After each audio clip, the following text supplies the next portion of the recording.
think that the work of Sister Warriors is we can't end incarceration or the criminalization of folks if we don't have economic opportunities. I've been at Young Women's Freedom Center as executive director for the past 6 years, and through that we founded Sister Warriors Freedom Coalition. It's a powerful group of women, girls, trans, gender expansive folks in California who've been directly impacted by incarceration, violence, poverty. Our work is building 10-year local and statewide policy strategies, impact litigation, organizing campaigns, and narrative shift until we reach that goal in California. And I do this work because I know that the experience that I had is what we need for all of these folks who haven't had opportunities to be able to realize their own power so that we could build enough people power to transform our state.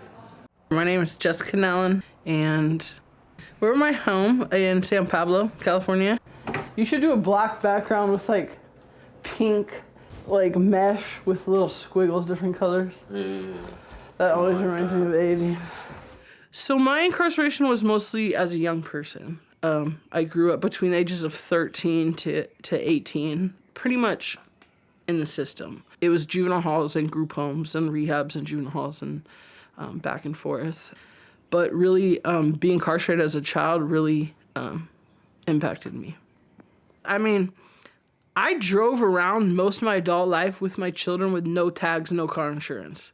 And so when I'd go to DMV, it's like license revoked, license revoked, license revoked. And I knew which back streets to take. But things like the kind of debt you accrue in poverty with no access to capital or credit keeps you in this kind of perpetual state of poverty. You know, I have tags on my car now, and my bills are generally paid automatically, right? No. Yeah, so, I was telling Pete, I was like, I want to let mom do mine. Hell no. Excuse my language, sorry. Why'd you say that? When we first met, I was getting out of prison myself, you know, going through things, you know, being in the streets, and we kind of took to each other and kind of bonded over that because she was going through the same thing I was going through, but on a female level, and I was on a man level.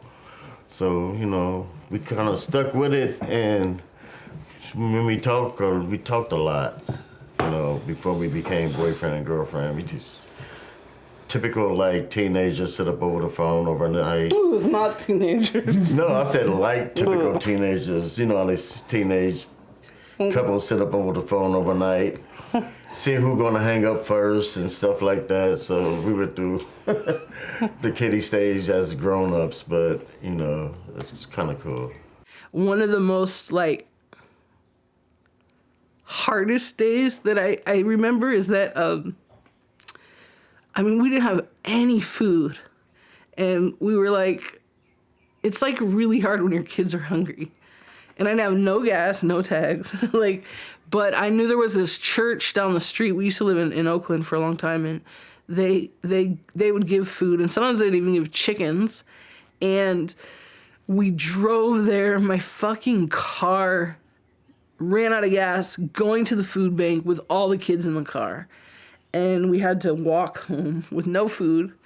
And so I think, like, those are all things my kids experienced with me, being in the homeless shelters, like, me, you know, they didn't know where I was, but I'd be all day at the welfare office, you know, watching 1980s videos of how to get a job by matching blue eyeshadow to your blouse.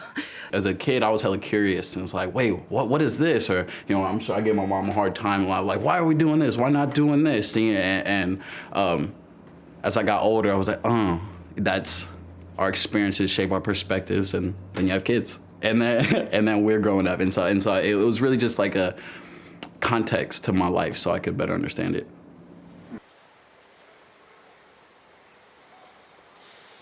I was in my role as executive director for 6 years. I came into that role, you know, living on Section 8. My rent was set to 0. My income was welfare. And, you know, over the course of the past 6 years, while I've been working 70 hours a week, I've also been able to earn more than I've ever earned. And it's been the thing that's transformed, like, really my life. the implications of long-term poverty is that I don't have credit. I mean, I have bad credit that's followed me, and I haven't made enough yet where I can pay my bills and pay down my back debt. I still owe food stamps, right? So I have all of these things that have followed me, old court fees.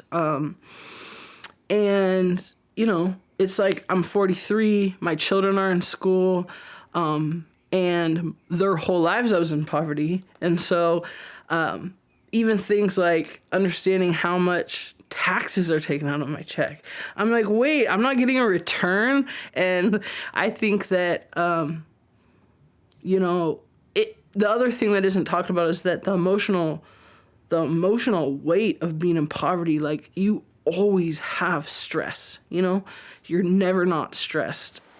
Do we have like a proposal plan for them? Like, what are we saying? Like, and here's the strategy over the next 2 years, 3 years. Like, There's two ways I could tell my story, right? I could tell it the individualized capitalistic way, which could maybe make a movie, right? Or I could be really honest about the things that I've had to come up against, and not just me, but like communities that have been oppressed are up against, and how hard it is to actually make it in our current society. But what I do know is the more places like the Young Women's Freedom Center and other organizations that realize people's expertise and not only pay them for their time, but create pathways for folks to have economic freedom while politicizing themselves is really what we need to transform.